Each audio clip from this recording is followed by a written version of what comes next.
If you have transactions done with business associates or relatives from the United States, you may understand how vital it is for the banks in Belize to have a stable relationship with corresponding banks in the United States.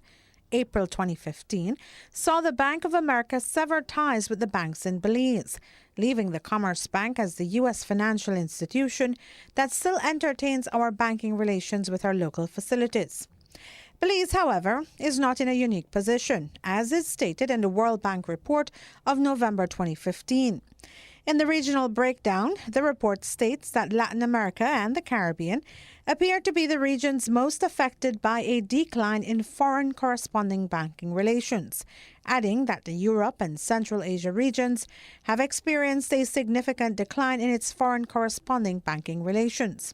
In an effort to get a comprehensive analysis of what this all means for our local economy and banking sectors, we turned to attorney-at-law Christopher Koyi, who once headed the Belize Bank International and up to recently was the chairman of the Belize Offshore Practitioners Association.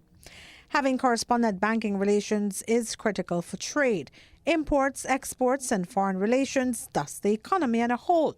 And with the situation as it currently stands, we asked Koyi if he feels that our country is in a crisis.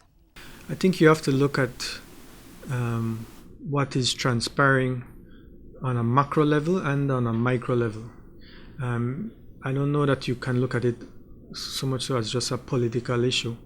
It is an economic issue. If people get scared, there's fear, you could have a bank panic, and that could have a severe impact on an economy. So you always have to be careful in terms of how you present the position as it relates to the banks and not seek in any way to mislead people. This is a phenomenon not limited to Belize. It is occurring throughout the world. Dozens upon dozens of countries are being impacted. Hundreds of banks are being impacted, all in many countries all over the world. With respect to the efforts of the government, I think the government has no other choice. There's no choice but to make these efforts. I'm not sure whether they would be successful. Like I said, the reports from World Banking clearly evidence that many other countries are doing exactly what we are proposing to do at this point and have been doing that for over the past year or more. A delegation led by Prime Minister Dean Barrow left the country on Saturday, January 23, to attend meetings in the United States with an objective to address the current banking issue. But Koyi was pragmatic in saying that should those talks not be fruitful, we should prepare and look at how the landscape of banking and the economy will be. I'd be happy and pleased that we would be successful with that effort, but we also still have to look at what if we don't succeed.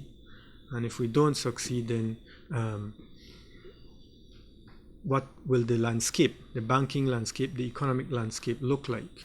I think for the foreseeable future, if these relationships are terminated, it doesn't appear that it will be all the banks, but the indigenous banks are the ones that are impacted the most. So the landscape, I think you see, would change or may change if the government is not successful in its efforts. If you're shifting to these international banks, if you look again statistically, these banks have not been as focused on productive sector lending, but more in consumer and residential mortgage lending. So if you're going to see a shift, what will that mean?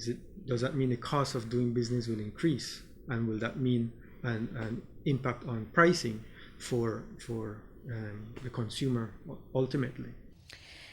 In a Wall Street Journal article published on January 18, 2016, it spoke of the Bank of Nova Scotia, which is the third largest bank in Canada, looking to capitalize on the current situation and expand its facilities and acquisitions, since the U.S. regulations are leading many banks to scale back in the Latin American region. Koyi told Love News that it is from a business perspective that such moves are being made, and in a worst-case scenario, it could lead to a monopoly in the banking sector. We do have banks from outside, or at least one bank that's an international bank, and they have maintained, and the expectation is they will continue to maintain their correspondent banking relationships. So you would expect there would be a shift from the indigenous banks to the international bank. You have Scotia and you have Atlantic Bank to some extent would be a regional bank, but I would say probably more Scotia Bank, you would say, as an international bank. Kayi also stated that it would be wise for the Central Bank of Belize and the government to start looking at regulating rates and adjustments in policies for the banking sector should talks go unsuccessful in the U.S. Meanwhile, he advises consumers to begin preparing themselves to undergo a heightened level of due diligence and additional requirements when seeking loan facilities if the situation doesn't change. As for the offshore sector, about $175 million have been withdrawn from offshore accounts. In our other segment, we will look at how that will affect the economy, and we'll also take a look at the country's foreign reserves and how that too can and may be affected. Reporting for Love News, I am Renee Trujillo.